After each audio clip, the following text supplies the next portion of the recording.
Hello and welcome back to Beckler Guitars and Repair, and today we're checking out a pretty neat guitar. This is a 2011 Melody Maker Gibson Les Paul.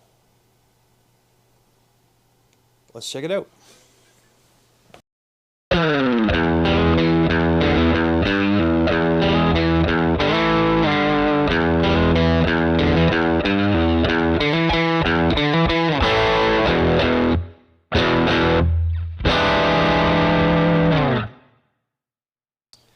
This guitar has some interesting specs. So, it's got one pickup, one volume, and that's it. The pickup is a 491T, which is modeled after like a vintage PAF, but it's a ceramic pickup, so it's a little hotter than an Alnico. And this actually has a maple body. So usually Les Pauls are mahogany, and this one is maple, so that's a little bit strange. And Les Pauls usually have a rosewood fingerboard, and this one has a baked maple fingerboard. So it's got a maple body, a baked maple fingerboard, mahogany neck, with one pickup and one volume. It's got the wraparound tailpiece that you see on like Les Paul Juniors. And the way to intonate this is it's kind of got some compensation built into the slant of the contour of the wraparound tailpiece. And you've also got screws in the back where you can adjust the bridge backwards and forwards to try to intonate it as best you can. Sometimes it's an issue, other times you can dial it in pretty good. And it's got the acrylic dot inlays. It's got a Corian nut, and the headstock's pretty interesting on Melody Makers. I kind of like it. It's super thin and skinny, and but it makes for some nice string pull. So what happens with the Les Pauls sometimes is the strings are kind of at an angle from the nut to the tuning machines, and that causes some problems at the nut here because they can bind at the nut, and that causes some tuning stability issues. When the string pull is nice and straight like this, it really gets rid of a lot of those problems. So that's nice to see. Have a quick look at the back here. So yeah, it's a set neck, and this is a satin finish. This finish is called satin white. So it's a nitro finish. It's pretty cool. A lot of people swear by these satin nitro finishes because they're a lot thinner, so they say it lets the guitar breathe a lot better for more resonance and sustain. I don't know if that holds any water or not, but it's definitely something that people say. And then here's a look at our headstock. And this is using the Gibson Deluxe tuners, the button style. And there's a look at our serial number, so made in 2011 on the 215th day of the year.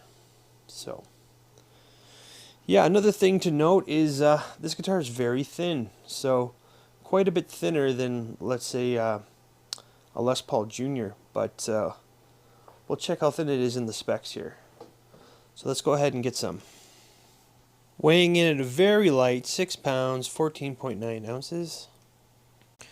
And our single pickup is reading a 7.83, and this is the Gibson 491T. Width of the nut is a 1.68, and at the 12th fret it is a 2.05, and our depth at the first fret and the neck is a 0.85, and at the 12th it's a 0.946. So here's a look at the neck profile. It's a pretty standard C shape. It flattens a little bit by the 12th. And the neck's a little bit chunky. It's not quite like a slim taper or anything. I would say it's kind of in between a 50s and a 60s style neck. Alright, let's have a peek under the pickguard here. So yeah, okay, super simple. We've got our Gibson branded pickup with the T here. That's the 491T. And then we've got a Gibson full-size potentiometer here. That's the volume. This is a 300K linear taper pot. And then we've got our standard switchcraft output jack. And as far as routes go, they don't leave you a lot of room. This is just super basic. This is just room for the pickup, the volume pot, and the output jack. So I'm not sure if there isn't enough room in there if you wanted to put a tone knob. If you put it like maybe right beside the volume, like barely just almost touching, you could probably get a tone knob in there. But it might be a little difficult without some additional routing. You could also route the shoulder out here just a little bit for a tone knob. But yeah, it's just super simple. It's a nice clean looking route, and you can see the grain of our maple body at the bottom there. And then it's got SW and MMLP. So Melody Maker, Les Paul, and the SW is satin white. So cool. And then here's a look at our wraparound tailpiece. Pretty standard. It's branded Advanced Plating Incorporated. And you can see that there's just a little bit of a slant to the curvature here, and that's to help with intonation. And you just put your strings in this side and wrap it around. You can also adjust the screws backwards and forwards for a little bit of intonation adjustment there. Alright, let's have a look at the condition. So yeah, this one's in really nice condition. Here's a look at the headstock, super clean, no marks or dings. And a quick look at the truss rod. So truss is in good condition, no thread showing, lots of room for adjustability. And our nut looks nice and well cut. I did run this through the buffer and hydrated the fretboard, so now it's nice and moisturized, hydrated, and super shiny frets with no sign of wear. And then the body, there's no scratches or dings anywhere. It does have some like finish scuffs here. It kind of is a cloudy. I tried to polish that out, but I'm not sure what that is. I think the same way like a shoe will scuff up a gym floor, I think something must have rubbed against there and left a little bit of a mark. I'm not sure what it is, but it doesn't polish out, so it's only in a few spots. So here, here, here, I think there's one in the back too.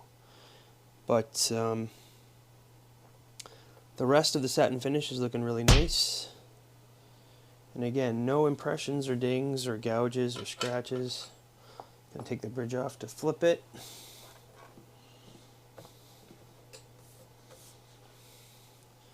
Yeah, and again, the back, it's got one little ding right here. But other than that, it's looking really good.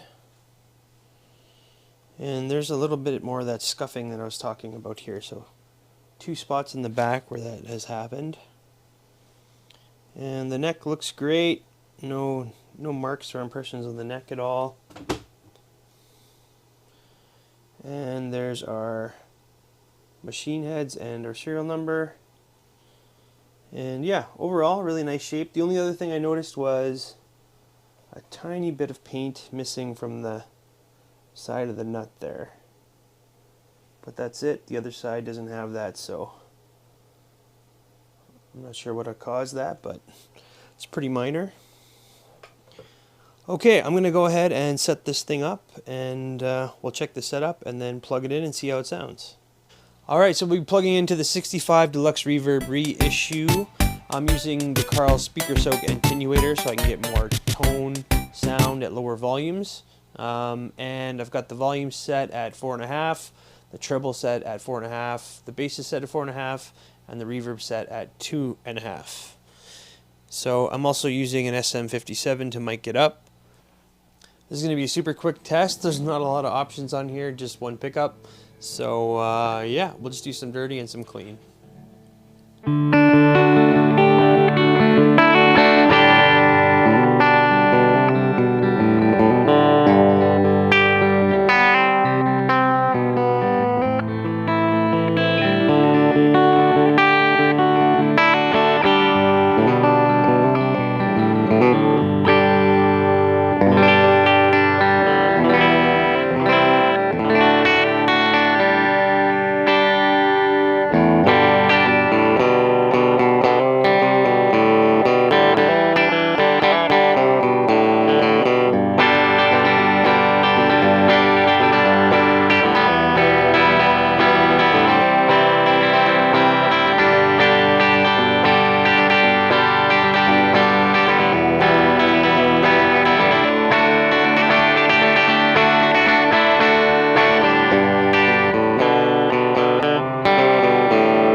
Yeah, it sounds really nice, clean. It's not too dark, not too bright, kind of just where you want it, which is good because there's no tone. So, all right, let's go ahead and try it with a little bit of dirt.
All right, what are my final thoughts on the 2011 Gibson Melody Maker Les Paul in satin white? Yeah, there really is something to these one pickup guitars. The tone on them is always just great. I don't know if it's just there's less magnetic string pull on the strings, so you're just getting that one pickup, so there's less interference with the true tone of the pickup, or what it is, or if I'm just imagining it. But every guitar that I play with one pickup just sounds great, and this is no exception. It sounds great. And this is such a bare bones guitar, but it's great. It plays really well. I've managed to get a really nice low action on it, and it just really is a very comfortable neck, and the body just fits very nicely on your lap. It's not too thick. It's really comfortable to play, and it's nice and light, and it's super simple. Just one pickup, one tone, or one volume. Again, you might be able to put a tone in there. The route is pretty small, but if you need a tone, this might not be the guitar for you, but I'm sure there would be a way to modify this to get a tone in there. But as it is, without it, it works just fine. I was really impressed by the sound of that pickup. It's a ceramic pickup, but it sounded great, clean or dirty, and I never felt like I wanted to roll down the tone at all. It was just kind of exactly where it needed to be. The intonation on this guitar is great. I managed to set it up really nicely with the wrap tail, and it is perfectly intonated. The baked maple fretboard is really nice. I really like baked maple. It gives the appearance closer to rosewood, but it feels like a denser, nice hardwood like maple or ebony. So yeah, it feels great. This guitar has no fret sprout or anything else like that, so it's very comfortable to play. I really like the neck profile on this too. Feels great. It's got that nice straight string pull because of the headstock. So this guitar stayed in tune really well as well. And yeah, nothing much to complain about. Maybe it could use a tone. That's my only complaint. But yeah, this guitar is in really nice condition. It's got no gashes, marks, or dings. I think there's a couple super small areas in the satin finish where it's a few small impressions, but very minor, and some of that black scuffing on the top that I showed earlier. But yeah, if you're interested in this guitar, it'll be up on the Reverb page. And if you decide to take it, yeah, I think you're going to be happy with it. It's a great guitar. But that's going to be it for today. Thank you for tuning in to Beckler Guitars and Repairs. Don't forget to like, comment, and subscribe. And I'll have more for you really soon. Thanks a lot.